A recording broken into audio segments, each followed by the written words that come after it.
pagmamahal, malasakit at kalinga, lalo't higit ang aking naging kaagapay sa oras ng ating pangangailangan.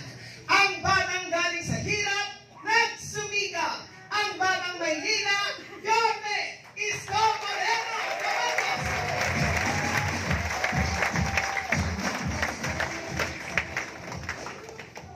Hi! Hello! Kumain na ba kayo lahat? Anyway, kaya lang maya-maya malamang awayin din ng mga asawa niyo. Kasi alas 6 na wala pa nagsasaing sa bahay. Anyway, una, salamat sa Diyos. At nakarating kayo ng ligtas. Dahil gusto namin kayo makita sa Ninoy. Oo, sana nakita ninyo yung buong Maynila. Every day, twice a day, District 1, 2, 3, 4, 5, 6, yung mga kasama natin kaagapan. Pinuno ang Ninoy. Alam ko naman at may kanya-kanya tayong dahilan. Maaaring kasi may trabaho, may gawain, emergency, may sakit, and so on and so forth. Kaya, pinilit namin na akapin pa rin yung iba nating mga kasama. Kikain pa rin natin sila at makausap pa rin. At makapagbigay ng tagubilin sa susunod nating 60 days to go. 60 days to go na lang. Kaya, salamat sa inyo. At salamat din. Kanina nga nabanggit ni Chief na ang kaagapay para sa aming mga bagong miyembro, no? Alam niyo, kaagapay, nagsimula yun. Actually, parang ganito lang karami yan. Kasi na yung buong distrito sa Tondo where we started in District 1 in 1990.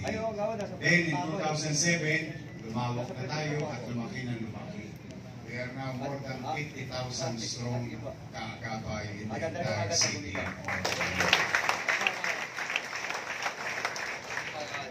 Bakit tayo dumami?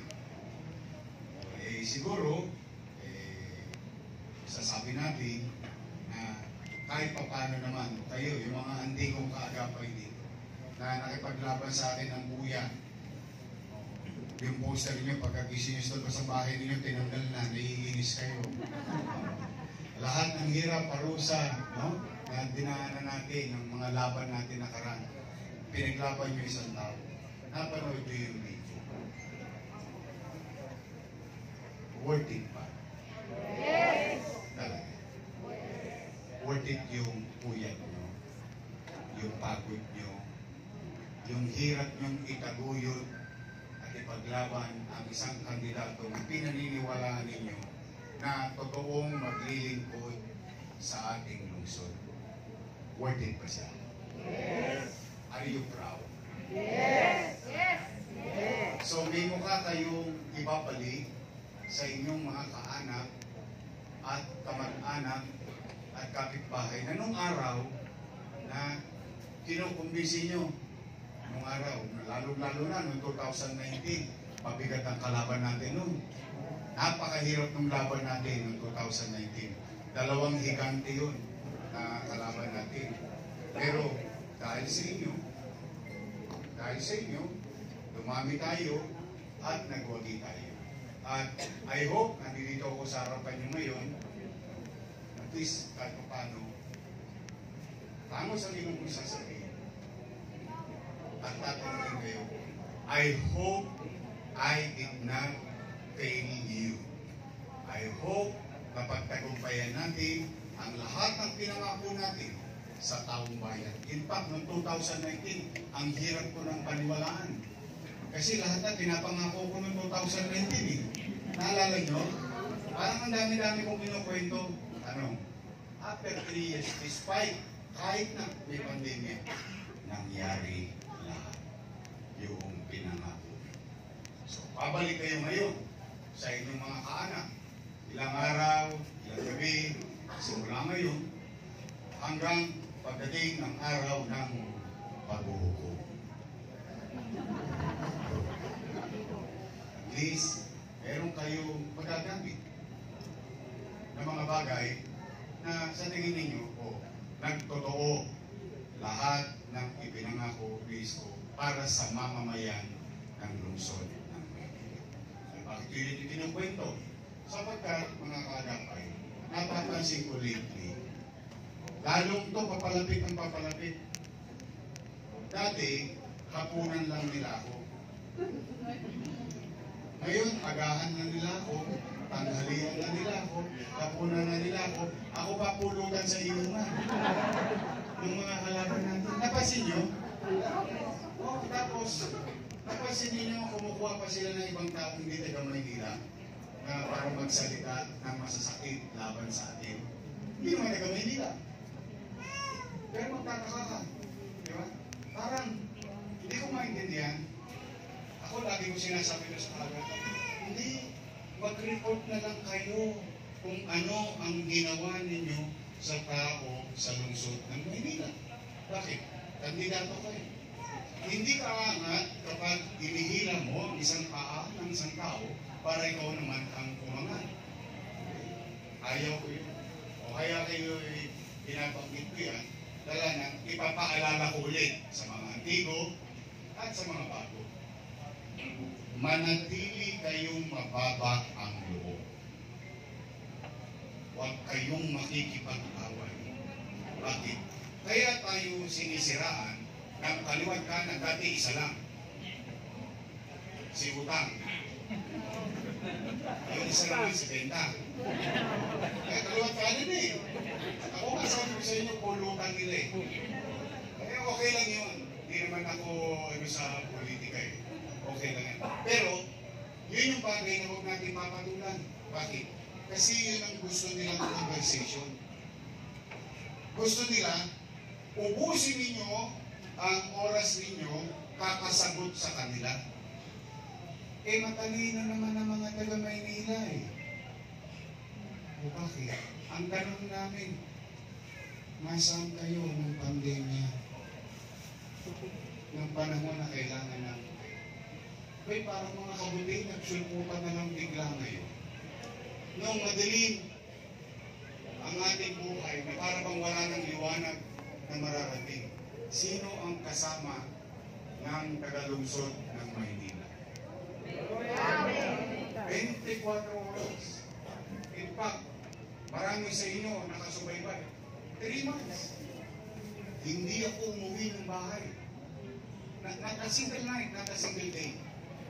Dahil alumpihit ako, hindi ako mapakali paano ko itatawid yung gutom, yung tako, yung pagkakasakit ng 2 milyong bibig at mamamayan sa atin.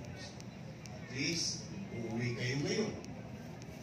Papalik kayo sa mga bahay ninyo. At least, matapos ang ilong ninyo, kayo na mga nangabuhay dito. Kasi iba yung matay na eh. Hindi na natin sila magiging testigo. Kayo na ang testigo. Kayo na ang magpapatunay. Matangos ang ilong yung kaya niyong sabihin noong panahon ng pandemya, walang nagutom sa lungsod ng Maynila.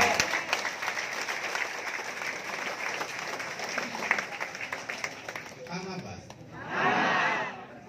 Matatalino ng mga taga-Maynila. Totoo lang. Ngayon, kung paano ko ginawa yun, hindi ko makilala kwento yung paniwa. Bakit itong pamamala? Ayan, sabi ko nga ano, naalala niyo may sinabi ako sa Facebook live ko nung nagkakagulo ng tao, natatakot ang tao. Sabi ko, lolo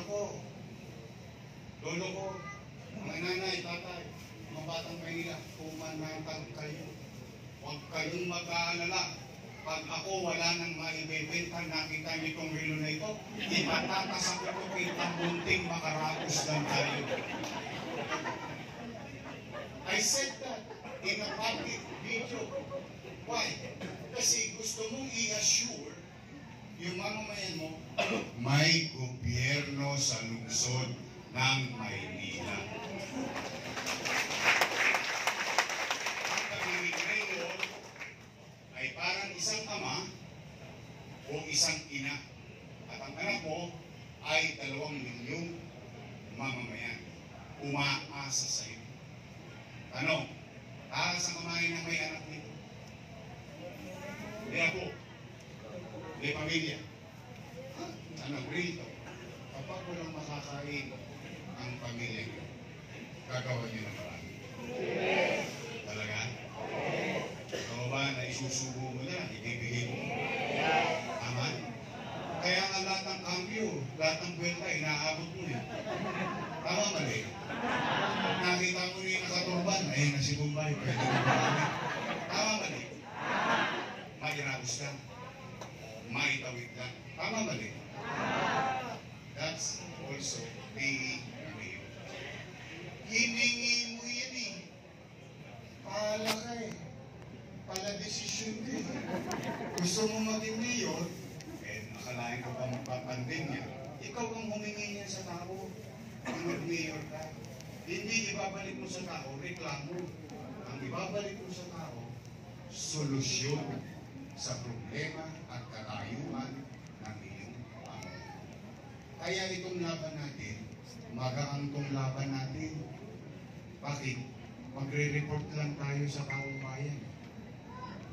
Eh, bakit naman ganyan? Eh, siyempre, naniniwala ko, matatalino mga taga-Maynila. Hindi tayo makukuha sa tila-tilata lang. Sa bigas-bigas lang. Ako naman, ang payo ko, pag natapuan kayo, kalawin din yung, sayang din yung, kasayang din. Sayang! Oo!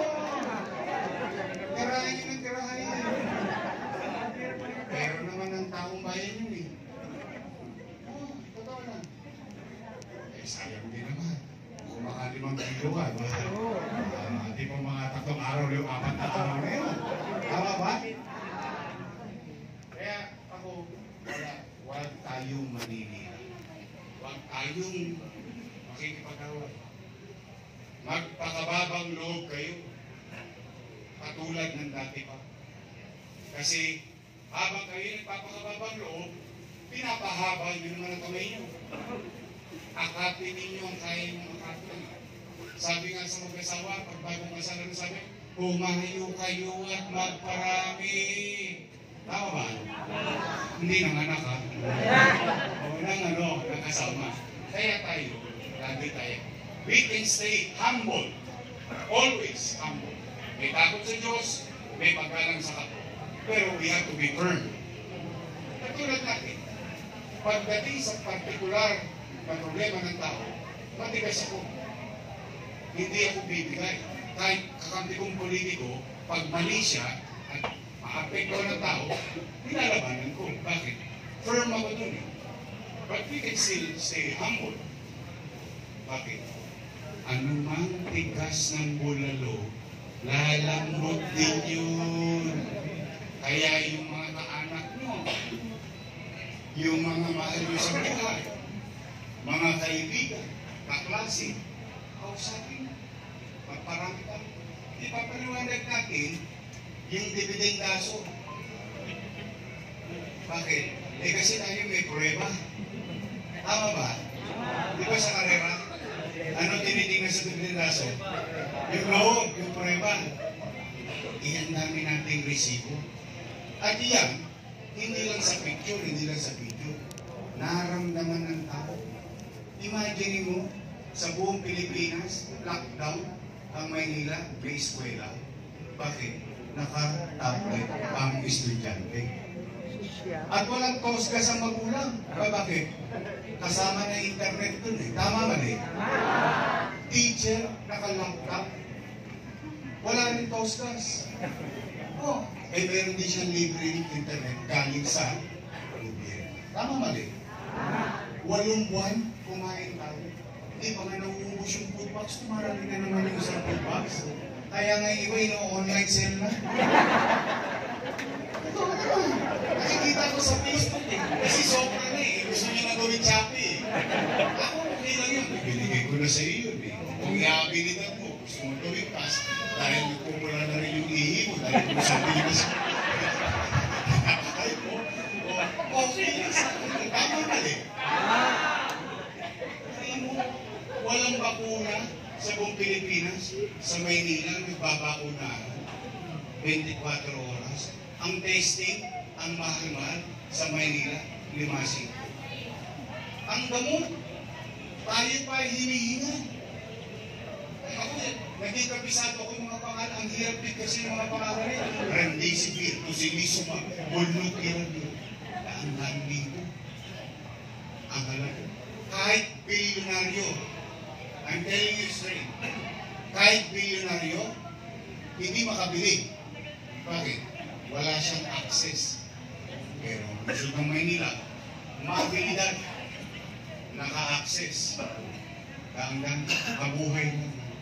O habang nangyayari ang pandemya, pwede na tayo. Pwede na yun. Ito, maganda to. Timing na timing. 2 araw pa lang. Sariwang-sariwa na. Sino makapag-iisip na darating ang araw painit ng painit? Ang panahon. Noong araw, kinakancel ang eskwelahan dahil may ulan. Tama ba niya? Ngayon, kinakancel ang eskwelahan dahil mainit. Tama ba niya? Ibig sabihin, palala ng palala ang ating kapaligiran at pahirap ng pahirap sa mamamayan. Tama ba niya? Akalain mo, 4 na eskwelahan, 10-story, fully air-conditioned public school na gawa ng pandemya. Na siya naman palang bagay na sasagot at tutugon sa future situation. Imagine mo naman. Tapos ang ginawa ko daw sobra, sobra. Ano raw, masyado daw malaki, masyado daw ano. Anong gusto nila? May masabi lang? May magawa lang? Ito, ang problema nga dyan, actually, 4 na eskwela na yan. Ang problema nga dyan, yung magulang. Nagkakaproblema. Nanghihingi ng jacket yung anak. But, kidding aside, tingnan niyo the vision, the foresight of your leader. Who would thought that giving such good environment in the classroom will be a must today. Magiging kakailanganin dati parang luho. Ngayon pala, kakailanganin na siya. It's not a must. Why? Kung nakita yung heat index, pwede ka na magprito ng itong sa kasada. Tama na rin. So what more we can do in the future? So, marami kayong maikukwento. Kaya, hindi natin kailangan sagutin yung gusto nilang conversation. Kasi, pansinin ninyo, hindi ko alam, yung iba sa inyo ito nakarating na doon sa patawag nila. Ano yun? Tingnan nyo. Ano sinabi? Si ganito, si ganyan, si ganito. Pero wala kayo narinig ng programa. Makarinig ko sila ng programa. Walang kwento. Walang balik. Walang kwenta eh. Tayo, maraming kwento, kaya equals to kwenta. Kasi tayo nagdali yung suma. Yung sinuma mo equals to responsibilidad, hiningin, binigay ng tao. May mandato ka. Pinagpanin mo ba ang tungkulin mo sa taong bayan? Yun ang itatanong ng tao. Ano ang ginawa mo sa amin? Eh tayo na may pandemya mo. Nakaraos na. Ayun, puro sila utang. Hindi naman bago yung utang na yun eh. Luma na yan eh. Bakit? Bago pa sila mag-mayor, nandiyan na yung utang eh. Eh bakit umaraw? Gusto mo maging mayor? Eh alam mo namang may utang. Nung sinisingil ka na ng taong bayan kung anong ginawa mo, ang sinisi mo may utang. Hindi, totoo. Real talk, di ba? O tapos ito maganda. Cutting ribbon. Sila daw may gawa. Pero yung pinambayad doon, utang, kasalanan ko. Napasin nyo? Sabi ko na eh, matalino mga taga-Manila. Hindi mo talaga matulong sa mga taga-Manila. Pero ito, moving on. Basta kayo, makababang. Hindi mo naway, huwag nyo silang tulakan. Unang-una, yung boto mo ay pareho lang ng boto niya. So pag alam mo yun sa sarili mo, kaya mo siyang bigyan ng palaga. Kasi ang bilang ng boto ng isa, ang bilang ng boto niya isa, pantay lang. Nilumig paramdam sa kanya. Yung pagpapahalaga. Pag kinakausap mo ang asawa mo, kinakausap mo ang anak mo, ang pamilya mo, o pagkatapos mo sa loob ng bahay, pag nangwakali, yung katipahin mo si Marites. O sabi mo, o pagkatapos si Marites, yung sa kanan, si Torres. Tol, anong latest? Kumaga, dadali tayo. Kung ang ipinakikita ninyo ay paggalang sa kapwa mamamayan at kababaan. Ngayon, tatanungin ko na, survey lang. Survey lang. Hindi ko mo kayo tatapay. Tatanungin ko kayo bilang mamamayan. Nakapansin niyo ba? Pinapapansin ko din na dumudugyot ulit ang kayo. Nung panahon ko ba luminis? Umayos. Thank you very much. Pangalawang survey. Lately, kinakabahan ba kayong maglakad na madaling araw ng mag-isa? Bakit? Nagdimasin ko naman ng mga tulongis. Tumpukan naman ng tulongis mo.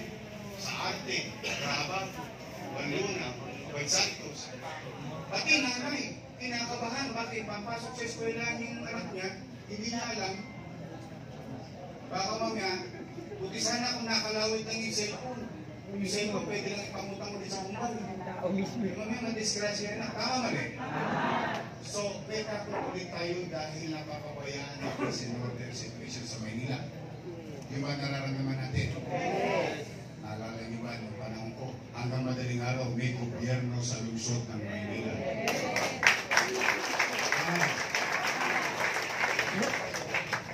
Noong araw, ang Maynila, parang ano, GMA, masaksyonan. Wala. Totoo naman. Bakit? Kasi gusto ko iparamdam, mapamahirap ka, mapamayaman ka, habang natutulog ka, at ikaw'y malapit na sa purgatorio, sa langit ng tulog mo, panatag na panatag ka, dabako piyuman, ang nasa isip mo habang nasulog ka ng bahay. Ay hindi, may gobyerno pa sa lungsod ng Maynila, sa kalsada namin. Tama mali? Gusto niyo bang ibalik yun? Pangatlo, so kalinisan, kaayusan, at kapanatagan. Gusto niyo bang ulit magkaroon ng opportunity of growth in Maynila?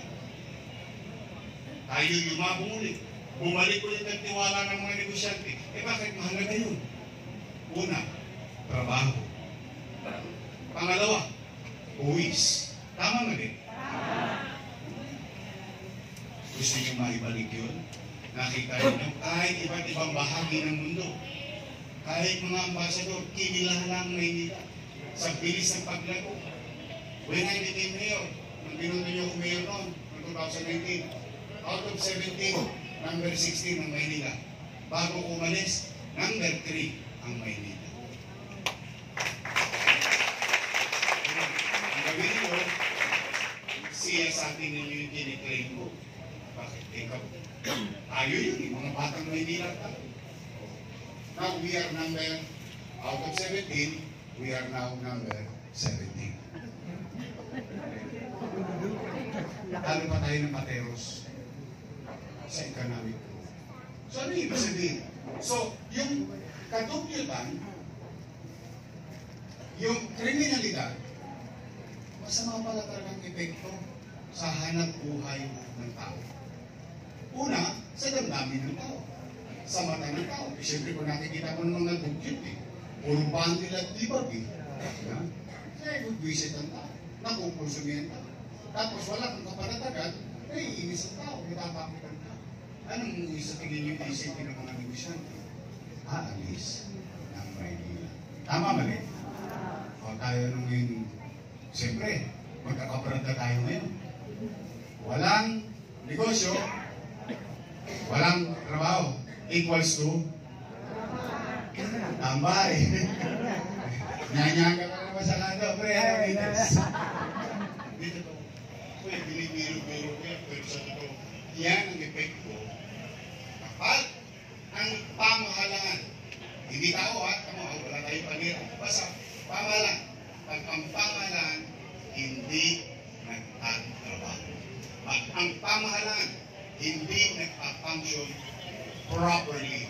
Kapag ang pamahalaan, hindi nagpa-function efficiently, ang resulta, decline. Decline niya. At yung pag-decline, unti-unti yan mararamdaman ng utaw. Tatama yan sa tao. Kaya ngayon, gusto niyo bang ibalik ang sigla ng Maynila? Yes! Ano? Handa na ba kayo? Yes! 6 days to go. Handa na kayo? Yes! Handa na kayong ibalik ang kalinisan at kaaliwasan ng Luzon ng Maynila? Yes! Handa na ba kayong ibalik natin at maibalik sa taong bayan ang kapanatagan ng pamumuhay sa Maynila? Yes! Handa na ba kayong magkaroon ng oportunidad at makilala muli ng Maynila ay window of opportunity for every citizen in the city of Manila? Yes! Then, sabay-sabay tayo. Magtulungan tayong lahat. Tulungan niyo kami. Sama-sama. Huwag kayong maghahalo ng iba. Dahil ang ibinibigay ko sa inyo, pakpit na. Pag inalis yung kalabasan yan, hindi na pakpit yan. Tama mali? Oh, pag inalis yung isang gulay dyan, sitaw, hindi na yung pakpit. Oh, tama mali? Naman, nagawa niya na ito dati. Nagawa niya na ito dati. Bakit? Tingnan ninyo, ulang sa Tondo, sa District 1, nag-produce ang isang kusihan, ang Kaagapay. Top-notcher. O sumunod, ang Kaagapay, lumawag sa Maynila. 36 councilors out of 36 nanalo dahil sa tulong niyo. 8, 0 ang kalaban. Sumunod, nakapag-produce kayo ng maraming congressman. Yung isa dyan, nakaupo rito sa District 2. Pinulungan niyo yun. Marami sa inyo yung binoto yun. Bakit? Yun ang napag-desisyonan ng Kaagapay nung nakaraan eh. Tama mali? O, yun yung sinasabi ni Carlo kanina. Totoo naman. Eh, hindi naman tayo nagkukubli. Ano? Tumulong ba tayo sa kanya? Yes.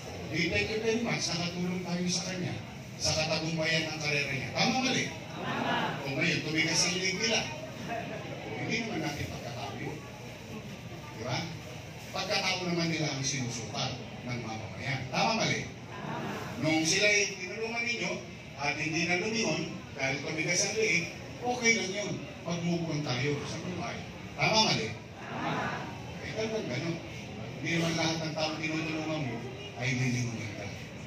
Para huwag na sa mga loob natin, uy mo, para nung araw, yung first boyfriend mo, o second boyfriend mo, o second girlfriend mo, iniwalayan ka. Hindi mo ngayon, may asawa ka na. Diba? Nakamubon ka eh. Nakasurvive ka. Ganon din tayo. Ngayon, basta tayo, matangos sa ilong natin lahat, natulungan natin siya. Yun naman yun.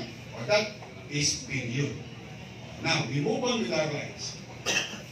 Yung tinalo natin dati, dahil sa inyo na ipanalo natin yung dati natin kasama, o baka ngayon kaya nyo nang ipanalo si Carlo.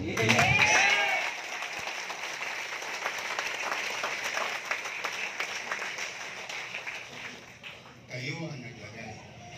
Kayo rin ang mag-aalis. Tama. Walang bait. Kanira, walang sisi. Walang ganun. Kaya ako, dami ko ng bakokan. Ang daming beses ko na nadapa sa buhay. Isa yan ang bakas ng leksyon ng buhay. Hindi yung ilang beses kang nadapa. Hindi yun ang mahalaga. Ang mahalaga, ilang beses kang umangon. Exactly. Yung pagbangon mo ang bilangin mo. Huwag mong bilangin yung pagkakataba. Dahil yun, mas magandang atmosphere ng buhay mo. Yung aura ng buhay mo. Kasi doon, marami kang ipapapasalamat sa Diyos. Kapag yun ang nakita. Pwede ba? Tal, andyan yan. Pwede ba? Ang gawin natin congressman sa takdang panahon, sa araw ng pag-uko, tayo ang husgado. Pwede ba natin ibalik si Congressman Carlo.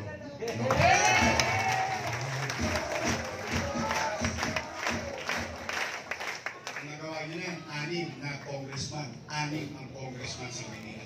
Ito pa maganda. 2 vice mayor na rin ang na-produce niyo. 3 na actually. 3 na. Pinakaupo ngayon. Tinulungan niyo rin yun eh. Tama mali? O sino-sino mga tinulungan yung vice mayor? Ako. Dahil sa inyo, naging vice mayor. Tama mali? At saka yung isa.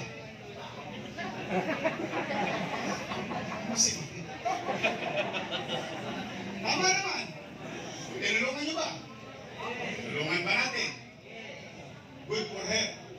Ano siya? Tama mali? Sabi sa inyo, wala tayong pait eh. Walang bitterness dito talaga. O, nakagawa na kayo. 3 na. Ang nagawa ninyong vice mayor. O, pwede ba? Gawa tayo ng record ulit. 4 na ipuproduce sa kaagapay na vice mayor. Si Atienza.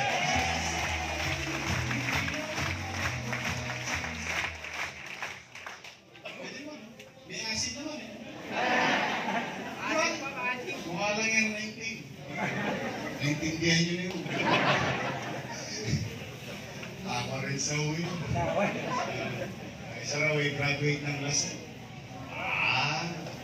Siya.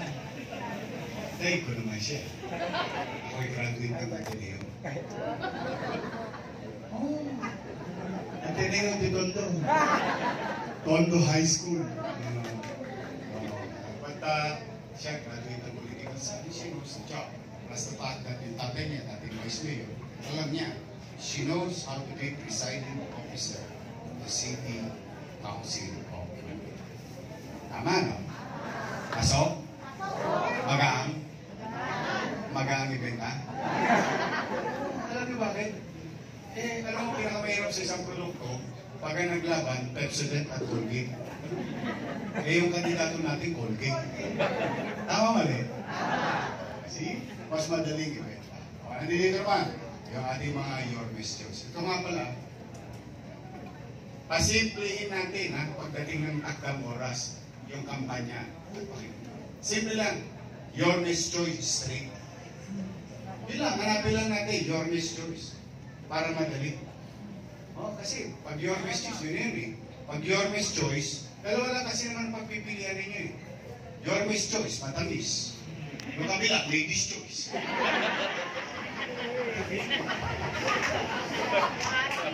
Wala na ako sinabi, kayo may sinabi. Kayo ko ng palira. Parang umasi mo mga mukha niya. Totoo naman. Totoo naman. Your Miss Choice na tayo straight. Ano dito? Nico Evangelista. Okay, Miranda. Holland C. Awi Sia. Dami talagang kamag-anak ito. Puro kamag-anak. At saka si Robbie Ong. May nilakad. At siyempre, ang laging nangongona sa District 2. Ikaw naman eh. Anong Tagalog na number 1? Nangongona. Tama? Isipan ko ba ito? Kabats ko ito eh. Batch 98 kami. Ang ating kusyan, Edward Tan. Kompleto na tayo. Tapos na. Uwihan na. Hindi kasi, panatay ko na yung kalooban ko eh. Bakit? Kaya hindi niniwala kayo sa atin. Ginawa niyo akong mayor. Kung ikukumpara doon sa mga naging katunggali ko, mabibigat yun ha. Uy, in fairness naman, malaki gawa kaluluwa ng mayor eh. Mabigat ng laban. Yung isa naman, si Joseph Estrada, dati presidente. Pero mo, uhugin yung kinampanya niyo.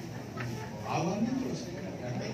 Pero at the end of the day, yung tagumpay, things of the past. Ang tanong, yung resulta, nagtrabaho ba?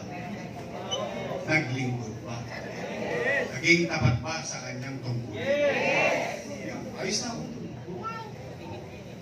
2 mayor na.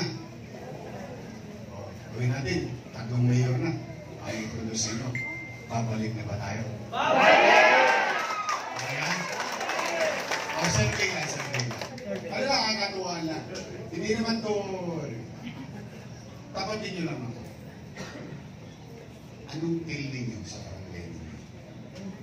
Mananalo tayo? Yes! Talaga? Mahal tayo ng mga kapitbahay nyo? Yes! Mga kakilala nyo? Hindi napipili ba yan?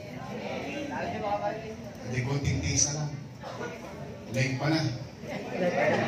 Leg pa na tayo sa Ketli. Ako basta ako, I always trust you. I always believe in you. Kaya nga kinakausap ko, sabi ko, alam mo, yung mga kagapay ko, nag-aabon pa sa akin yung mga totoo naman. Marami niya, gumawa pa ng sarili lang poster, sarili lang t-shirt, pamasahin nila.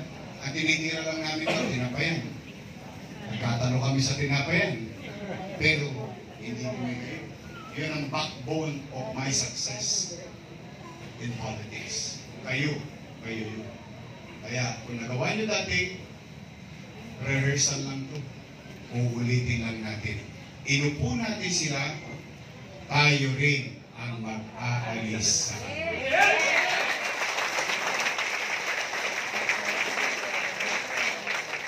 So, uwi kayo, umayo kayo, at magparami. Magpakababang loob kayo, huwag kayong maninira, huwag kayong makikipag-away, but you have to be firm. Kasi matigas. Oo, ang loob, ang damdamin mo sa paniwala na ang inyong kandidato ay may preba, may resibo, may nangyari, may naganap, at pinakinabangan ng lungsod ng Maynila at ang mamamayan nito. Mano pa sa kasagsagan ng kadiliman ng buhay namin. Daman namin na may gobyerno sa lungsod ng Maynila. At samahan nyo kami, together, we can make Manila